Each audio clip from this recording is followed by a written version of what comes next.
Hello and welcome dear student, कैसे हो आप लोग। अभी तक के हम लेक्चर में सीख रखे हैं इलेक्ट्रिसिटी के रिगार्डिंग बहुत कुछ सीख रखे हैं, जैसे कि चार्ज होता है, करंट होता है, ओम्स लॉ होता है, रेजिस्टेंस होता है, रेजिस्टिविटी होता है, कॉम्बिनेशन ऑफ रेजिस्टेंस होता है, वोल्ट मीटर होता है, एमीटर होता है, गैल्वेनोमीटर होता है। ये सबको कैसे कनेक्ट करते हैं, कैसे बनाते हैं, सेल होता है, सेल का कॉम्बिनेशन, ये सब हम बहुत कुछ सीख रखे हैं। अब थोड़ा सा जो है बेसिक जो है उसका एप्लीकेशन पार्ट होता है, कुछ इलेक्ट्रिकल एलिमेंट्स होते हैं, जैसे फ्यूज वायर कर ले किसी, मान लो कि और अर्थिंग क्यों करते हैं अपने घरों में, ये सब के लिए। ओके, वो सब चीजें सीख लेते हैं। उसमें सबसे पहले हम बात करते हैं इलेक्ट्रिसिटी बिल हम लोग भरते हो, तो यूनिट ऑफ इलेक्ट्रिसिटी क्या होता है, एनर्जी वाट मीटर क्या होता है। वाट मीटर की बात करेंगे तो इलेक्ट्रिकल एनर्जी को मेजर करने वाला डिवाइस जो होता है वो सब के बारे में सीखेंगे। और उसके बाद केमिकल इफेक्ट ऑफ इलेक्ट्रिसिटी की बात करेंगे, केमिकल इफेक्ट ऑफ इलेक्ट्रिसिटी। तो सबसे पहले बात करते हैं एनर्जी मीटर का। Energy meter, okay. Energy meter क्या होता है, एनर्जी मीटर जो होता है आपके घरों में जो इलेक्ट्रिसिटी इलेक्ट्रिक मीटर होता है वो एनर्जी मीटर कहलाता है। ओके, इसको हम वाट मीटर भी बोलते, वाट मीटर भी बोलते हैं। ओके, इसका वन यूनिट की बात करते हैं, डिवाइस। ये क्या है, device which read consumption of electricity। Okay, simply energy meter और वाट मीटर जो आपके घरों में लगा हुआ है वो क्या होता है, एनर्जी मीटर कहलाता है, वाट मीटर कहलाता है। वो क्या करता है, कितना आपने एनर्जी कंज्यूम किया उसका रीड करके बताता है। ओके, वन यूनिट इलेक्ट्रिसिटी करने का मतलब क्या होता है, इलेक्ट्रिसिटी जो हम लोगों के घर में बिल आता है यूनिट के हिसाब से आता है। भाई आपने 200 यूनिट कंज्यूम कर लिया, आपने 500 कर लिया, आपने 150 किया, इस तरह से। इस केस में वन यूनिट इलेक्ट्रिसिटी का मतलब क्या होता है, 1 किलोवाट आवर। क्या, 1 kilo watt hour, HOUR। One unit of electricity करने का मतलब क्या होगा, याद रखेंगे 1 इंटू 10⁻³ किलो वाट की जगह क्या लिखोगे, जूल पर सेकेंड, और आवर की जगह क्या लिखेंगे, 3600 सेकेंड लिखोगे। वन यूनिट ऑफ इलेक्ट्रिसिटी करने का मतलब, इलेक्ट्रिसिटी करने का मतलब क्या हो गया, देखो तो यहाँ पे 3600 into 10⁻3। Okay, 3.6 into 10�6 joule, 3.6 into 10�6 joule of energy आप कंज्यूम करते हो, तो कहा जाता है कि आपने 1 यूनिट कंज्यूम कर लिया। ओके, ये याद रखेंगे वन यूनिट करने का मतलब। अब इसमें एग्जांपल कैसे होगा, एग्जांपल होगा कि your house has 3 bulb, 2 fan, 1 fridge, 1 heater. Okay, इसमें दे रखेगा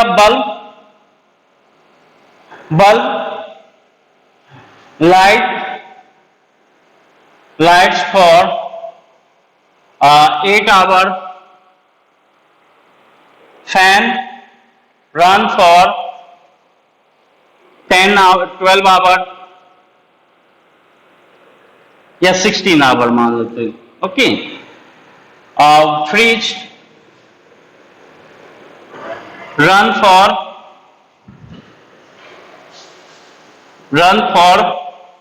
24 आवर। ओके, और heater run for 4 hour. Okay, इस केस में आपके घर में इतने बल्ब हैं, फैन है, फ्रिज है, हीटर है, और इस तरह से है, सबका वाटेज मिला आपको पता होता है। ओके, रेटिंग ऑफ बल्ब जो है, बल्ब इज 20 वाट, सारे 20 वाट के हैं। फैन, रेटिंग ऑफ बल्ब जो है, रेटिंग ऑफ फैन की बात करें, रेटिंग ऑफ फैन, तो ये मान लो कि 200 वाट। रेटिंग ऑफ फ्रिज, तो ये है आपका, फ्रिज की बात करें तो 2000 watt. Okay, rating of heater,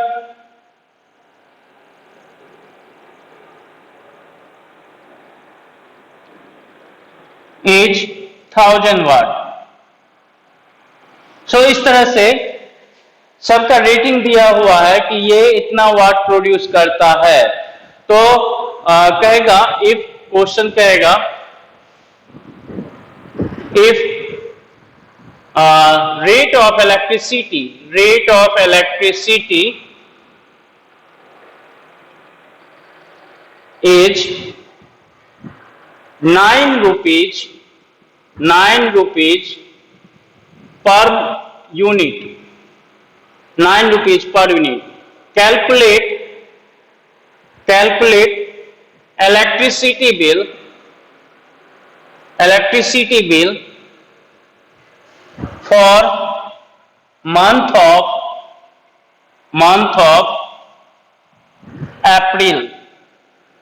okay, so ये याद रखेंगे इस तरह से। एक यूनिट कहने का मतलब 1 किलोवाट आवर, याद रखेंगे। 1 किलोवाट करने का मतलब, किलो करने का मतलब 10⁻3, वाट करने का मतलब जूल पर सेकेंड, एंड आवर करने का मतलब 3600 second. Then 1 unit mean 3.6 into 10⁶ joule. Okay, so इस केस में अब आपको अप्रैल मंथ का बिल कितना मिलेगा उसको कैलकुलेट करना है। अगर क्वेश्चन इस तरह से दे रखा है तो सिंपली आप इलेक्ट्रिसिटी कितना कंज्यूम कर रहे हैं, अप्रैल मंथ में कितना होता है, 30 डेज होता है। इन अप्रैल जो होता है 30 डे के इक्वल होता है। चलो, सो 3 bulb electricity consumed by bulb per day। सो आपके पास कितना, 3 बल्ब है, 3 बल्ब, और उसका वाटेज कितना है,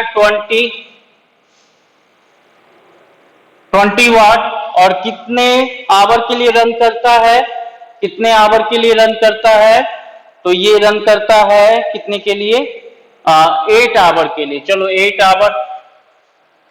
अब इसको, ये जो है जूल हो गया, तो किलो जूल इंटू आवर हो गया, सॉरी जूल इंटू आवर नहीं होगा, 8 आवर है तो इसको 8 इंटू 3600 सेकेंड कर दें। ओके, सो इतना ये कंज्यूम कर जाता है। इसका मतलब क्या हुआ, यूनिट कंजम्पशन की बात करेंगे तो यूनिट कंजम्पशन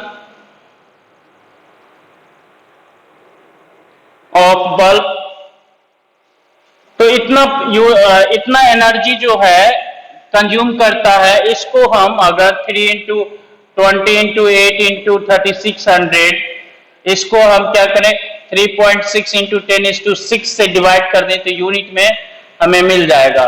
तो 3600 हो जाएगा, और ये 24, और ये जो हो जाएगा 480 by 1000 कर देंगे, तो ये हो गया 0.48 यूनिट जो है per day unit consumption of bulb per day आ गया कितना, 0.48 यूनिट। टोटल बल्ब मिलके एक दिन में कितना है, 0.48 यूनिट कंज्यूम कर लेता है। ओके, यूनिट कंजम्पशन की बात करेंगे, इलेक्ट्रिसिटी कंजम्पशन की बात करेंगे तो electricity consumption by fan, consumption by fan, तो ये हो गया पर डे, तो ये हो गया आपका, कितने फैन है, 2 फैन है। फैन का वाटेज क्या है, 2 into 200, कितने घंटे के लिए चलता है, 60 आवर के लिए, तो 60 into 3600। ओके, सो आप ऐसा भी कर सकते हैं, ये आएगा इस तरह से जूल में आएगा, ये जूल में आ जाएगा। अब इसको इन यूनिट पर डे की बात करेंगे तो आप इसको क्या करेंगे, 2 इंटू 200 इंटू 16 इंटू 3600 को आप डिवाइड कर देंगे 1000 से। क्या 1000 से डिवाइड कर देंगे तो ये हो जाएगा 2211। सो ये सॉरी 1000 से नहीं ना, आप इससे करेंगे ना 3.6 इंटू 10⁶ से करेंगे। ओके, 1 यूनिट इक्वल टू क्या होता है, 1 यूनिट इक्वल टू आपने देखा 3.6 इंटू 10⁶ जूल होता है। सो इससे हम कर देंगे तो ये जो होगा यूनिट में आ जाएगा। सो ये कितना हो जाएगा 3600 10�3 इधर होगा और 32 दूनी 6400 डिवाइडेड बाय आप 1000 कर दो तो ये हो गया 6.4 यूनिट। इसमें कोई गलती नहीं है, हाँ ठीक है जी। सो इतना हम ध्यान रखेंगे। और नाउ हम बात करेंगे, बल्ब का हो गया। फ्रिज की बात करें तो फ्रिज कंजम्पशन कितना होगा, इलेक्ट्रिसिटी कंज्यूम्ड बाय फ्रिज, तो ये हो जाता है फ्रिज का वाटेज कितना है, 1000 वाट का है। ओके, और ये एक ही फ्रिज है तो एक फ्रिज 1000 वाट और कितनी देर के लिए चलता है, 24 आवर के लिए। तो 24 पूरा अगर 24 इंटू 3600 सेकेंड के लिए चलेगा तो इतने जूल कंज्यूम कर लेगा। So unit consume, in unit की बात करेंगे तो यूनिट जो हो जाएगा आपका 24 इंटू 1000 इंटू 3600 डिवाइडेड बाय, हम इसको कर ले 3.6 इंटू 10⁶। ओके, सो अप्रोक्सीमेटली ये 24 यूनिट इलेक्ट्रिसिटी जो है फ्रिज कंज्यूम करेगा 1 डे में। ओके, एक दिन में जो है ये कंज्यूम कर जाएगा 24 यूनिट। फ्रिज लगता है तगड़ा होगा फ्रिज। ओके, 24 यूनिट इलेक्ट्रिसिटी आपके जो डिवाइस हैं बहुत ही कम डिवाइस काम करते, तो इसका वाटेज शायद ज्यादा हमने दे रखा है फ्रिज का, उतना वाट नहीं करता है, 400 या 500 वाट अप्रोक्सीमेटली 200 या 400 वाट कंज्यूम करता होगा। अगर इतना कंज्यूम करता है तो अपना फ्रिज अच्छा नहीं है। ओके, सो पुराना फ्रिज है मतलब कि, या फिर बहुत ह्यूज बड़ा फ्रिज है। सो बड़ा फ्रिज है ये शायद। सो इस केस में ये जो है एक दिन में 24 यूनिट कंज्यूम कर जाता है। ओके, जनरली जो है हमारे घर वाला फ्रिज जो है अपने घर का हाउस होल्ड फ्रिज होता है नॉर्मल एक फैमिली के लिए, वो जो है 1 यूनिट या 1.5 यूनिट या 2 यूनिट कंज्यूम करता है। सो उसका वाटेज कम होगा। अब नाउ हम बात करेंगे हीटर। हीटर जो है 4 घंटे के लिए चलता है और हीटर का वाटेज जो है आपका 1000 वाट है। Electricity consume by heater, electricity consumed by heater. ऐसा और भी कुछ हो सकता है, ब्लोअर है, टीवी है, कुछ भी है, सो प्रेस है, ऐसा कर सकते हो। ओके, सबका वाटेज गिवन होता है, आप उसका वाटेज और रनिंग टाइम कैलकुलेट करके आप कितना देर के लिए यूज कर रहे हो, सो कितना इलेक्ट्रिसिटी कंज्यूम किया, उसको एक यूनिट से में जो होता है ये यूनिट से डिवाइड करके कितना यूनिट कंज्यूम किया, उसको हम पैसे से क्या करेंगे, कंपेयर कर सकते हैं कितने पैसे का हमने इलेक्ट्रिसिटी कंज्यूम किया। तो बिजली बिल जो आता है आप खुद से महीने भर का अंदाजा लगा के कैलकुलेट कर सकते हो सबका रेटिंग देख के। ओके, सो ये रेटिंग ऑफ हीटर इज क्या हो जाएगा, रेटिंग हीटर का है कितना, 4 घंटे के लिए चलता है। ओके, 4 घंटे के लिए चलता है, एक ही हीटर है 1000 वाट का है और 4 घंटे के लिए चलता है तो 4 इंटू 3600। ठीक है जी। सो ये हो गया, ये जो कंज्यूम कर लेगा, इन यूनिट की बात करेंगे तो इन यूनिट जो हो जाएगा ये कंज्यूम कर लेगा आपका 4 यूनिट। ओके, सो टोटल जो है हम यहाँ पे बात करेंगे, टोटल की बात करें तो टोटल जो हो जाएगा यहाँ पे, total consumed electricity per day so per day के हिसाब से अगर टोटल कंज्यूम्ड इलेक्ट्रिसिटी की बात करेंगे तो ये जो है आपका पर डे के हिसाब से देखो, बल्ब जो है 0.48 और ये जो है 6.4 फैन, और ये जो है आपका फ्रिज 24 एंड हीटर जो है आपका 4 यूनिट। तो ये हो गया आपका कितना, 4 4 28 एंड 6 34 और ये 4 और ये मान लेते हैं 5, अप्रोक्सीमेटली 35 यूनिट आप कंज्यूम कर रहे हो। ओके, 35 यूनिट पर डे आप कंज्यूम कर रहे हो। सो टोटल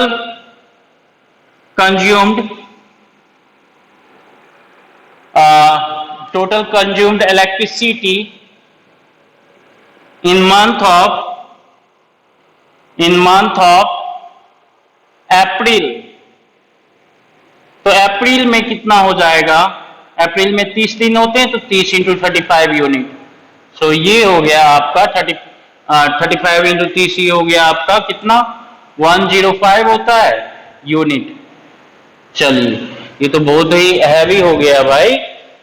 सो अब जो है इलेक्ट्रिसिटी बिल की बात करेंगे तो इलेक्ट्रिसिटी बिल जो होना चाहिए वो क्या होगा, 1 यूनिट 9 रुपए का होता है। तो इलेक्ट्रिसिटी बिल की बात करेंगे तो 1050 इंटू 9 और ये हो गया 0 एंड 45 एंड ये 9, अप्रोक्सीमेटली जो है 9,500 रुपया ये है आपको इलेक्ट्रिसिटी बिल भरना पड़ेगा। इस केस में जनरली जो है वो फ्रिज वाला जो वाटेज है वो बहुत ही हैवी है। ओके, 9,500 फ्रिज वाला करने का मतलब वो जो है एसी उसी चलाता होगा। ओके, फ्रिज नहीं एसी है तो एसी होगा वो फ्रिज में। सो ये याद रखेंगे। आप अपने घर का जो है कितना बल्ब है यूज करते हो, कितने देर के लिए कौन सा बल्ब यूज करते हो, उसका वाटेज कितना है, आप उसको नोट करो। और आपका अप्रैल मंथ का इलेक्ट्रिसिटी बिल क्या होना चाहिए वो हमें सेंड कर सकते हो कैलकुलेट करके। ओके, सो जो भी एप्लायंसेस है, मोबाइल चार्जर भी थोड़ा बहुत कंज्यूम कर ही लेता है। ओके, सो अप्रोक्सीमेटली मोबाइल चार्जिंग में तो ज्यादा नहीं यूज होता होगा, हार्डली क्या होता है कि अगर महीने दिन भी चार्ज करोगे ना तो 2 यूनिट आप कंज्यूम कर पाओगे, उससे ज्यादा नहीं कर पाओगे। ओके, सो ये बात ध्यान रखेंगे। इलेक्ट्रिसिटी बिल किस तरह से कैलकुलेट करते हैं, किस तरह से कैलकुलेट किया जाता है, आई होप आप समझ गए हो। सबका वाटेज, जो भी एप्लायंसेस है इलेक्ट्रिकल एप्लायंसेस, सबका वाटेज कितने देर के लिए यूज करते हो दिन में वो नोट करो, और फिर वो कितना इलेक्ट्रिसिटी कंज्यूम करेगा तो वाटेज को टाइम ड्यूरेशन से मल्टीप्लाई कर देंगे तो आप उसको डायरेक्ट यहाँ पे जूल पर आवर भी लिख सकते थे। इसको हम 10:3 से डिवाइड कर देते तो उससे भी काम चल जाता है। 3600 से मल्टीप्लाई कर दिए तो जूल में आएगा, और 3600 से मल्टीप्लाई नहीं करेंगे तो जूल इंटू आवर आ जाएगा। ओके, तो जूल इंटू आवर यहाँ पे सीधा आपको क्या है 10:3 आवर से आपको डिवाइड करना पड़ता। तो चलो जैसा है वैसा ही कर लेंगे, कोई दिक्कत नहीं है। आपको इससे शॉर्टकट मेथड भी कर सकते हो, कैलकुलेशन में थोड़ा जिसका दिमाग ज्यादा चलेगा वो फास्टली कैलकुलेट कर सकता है। ओके, सो इस तरह से एक बार फिर से रिवाइंड कर लो किस तरह से हमने कैलकुलेट किया है, उसको अच्छे से चेक करो और उसको आप अपने घर का इलेक्ट्रिसिटी बिल कितना आना चाहिए वो कैलकुलेट करके हमें बताओ। ये आपका होमवर्क रहेगा। ओके, सो आई होप आप इसको समझ गए।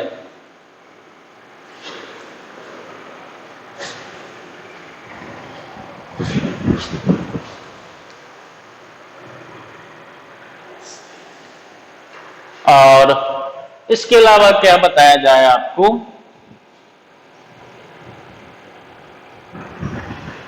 फ्यूज वायर बता देते हैं। ओके,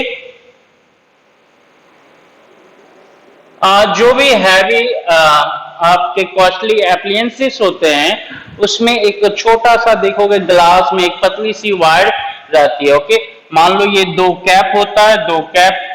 ओके, इस तरह से 2 कैप होता है और ये ग्लास का बना हुआ है, और ये 2 कैप स्टील का होता है कंडक्टर का। और इसके बीच जो है एक पतली सी वायर होती है ये वाली, और इस वायर को हम क्या बोलते हैं, इस वायर को बोलते हैं फ्यूज, फ्यूज वायर। ये इसका काम क्या है, it saves costly devices from damage due to excess current, excess current की वजह से जो है डिवाइस डैमेज ना हो जाए, उसकी वजह से फ्यूज वायर का क्या होना चाहिए, fuse wire should have low melting point. इसका मेल्टिंग पॉइंट क्या होगा, मेल्टिंग पॉइंट लो होना चाहिए, लो मेल्टिंग पॉइंट। ये जो होगा स्टील कैप या कंडक्टिंग कैप होता है, उसके बीच में फ्यूज वायर होता है, and high conductivity, fuse wire का मेल्टिंग पॉइंट क्या होना चाहिए, लो होना चाहिए, बट कंडक्टिविटी क्या होना चाहिए, हाई होना चाहिए। सब जगह देखोगे फ्यूज वायर में क्या होगा, पतली सी तार लगा होता है। क्यों, क्योंकि अगर एक्सेस करंट जो है किसी डिवाइस में फ्लो करेगा तो हीटअप होके बर्न आउट होने का चांस रहेगा। ओके, तो कभी कभी बाय मिस्टेक मान लो कि एक्सेस करंट का फ्लो हो गया, सप्लाई मतलब डिस्ट्रीब्यूशन सेंटर से ज्यादा हो गया करंट का, तो क्या होगा, आपका डिवाइस बर्न आउट हो जाएगा, ओके, खत्म हो जाएगा। सो इसलिए एक फ्यूज वायर जो है सर्किट में, जो भी डिवाइस है सब में एक सर्किट में फ्यूज वायर लगाया जाता है कि एक्सेस करंट से बचा जाए। जस्ट फ्यूज वायर मेल्ट हो जाएगा और बाकी डिवाइस को बचा लेगा। और उसके बाद फ्यूज वायर सिंपल सा होता है, सस्ता होता है, 5 रुपए 2 रुपए का होता है। उसको आप बदल के आसानी से डिवाइस को रन करा सकते हो। ओके, सो फ्यूज वायर समझ गए हो, I hope. Earthing of appliances की बात करेंगे तो अर्थिंग का मतलब क्या होता है, तो हमारे जो है बहुत सारे एप्लियंसेस या घर में देखेंगे तो बहुत सारे घर को क्या होता है, उसके ऊपर में एक रॉड आपको डाल दिया जाता है ताकि कभी लाइटनिंग हो, मतलब कि बिजली गिरती है तो उस रॉड के थ्रू अर्थ को चला जाए, वो जो है हमारा जो स्ट्रक्चर है उसको डैमेज ना करे। ओके, सो अर्थिंग जनरली हमारे किसी भी एप्लियंसेस में भी होता है।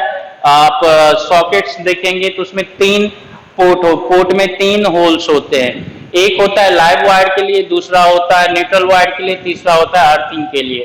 तो ये वाला जो है पोर्शन हम नेक्स्ट क्लास में करवाएंगे, अर्थिंग एंड सर्किटिंग किस तरह से किया जाना चाहिए। ओके, सो आज के इस क्लास में यहीं तक रखते हैं। आपको इलेक्ट्रिसिटी बिल किस तरह से कैलकुलेट करना है, आपके घर का इलेक्ट्रिसिटी बिल कितना आता है, ये आपका होमवर्क है, किस तरह से कैलकुलेट किए हो आप उसको चेक करो, वाटेज देखकर, यूजेज कितने देर होते हैं और क्या कौन कौन से डिवाइस यूज करते हो। ओके, तो उसको आप अंदाजा लगा सकते हैं कि हमारे घर का कितना ज्यादा या कितना कम आ रहा है। ओके, जनरली अगर का आपको म्युनिसिपल कॉर्पोरेशन ज्यादा इलेक्ट्रिसिटी बिल का बिल भेजता है तो आप उस पर क्लेम कर सकते हैं, भाई इतना तो हम कंज्यूम ही नहीं कर रहे। ओके, सो आई होप ये अच्छा लगा होगा क्लास।